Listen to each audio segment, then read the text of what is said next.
Après l'assassinat de Martinez Zogo, qui secoue le Cameroun depuis des semaines maintenant,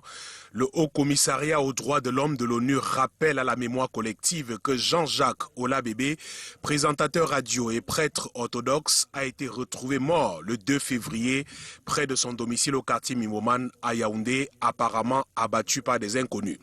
L'institution rappelle que ce meurtre intervient 11 jours après celui de Martinez Zogo. Tous deux étaient des voix franches contre la corruption,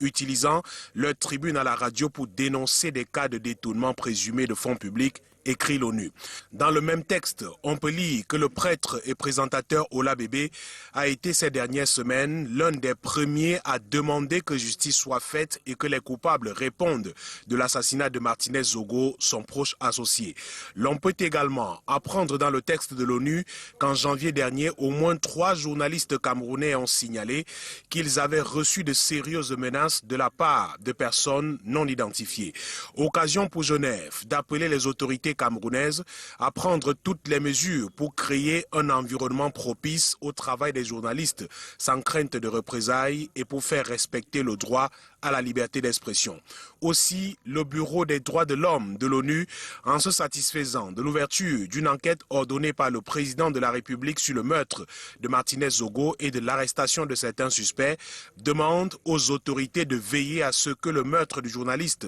et prêtre Ola-Bébé fasse également l'objet d'une enquête indépendante et que les assassins soient tenus pour responsables. L'institution finit par rappeler qu'une presse libre, indépendante et diversifiée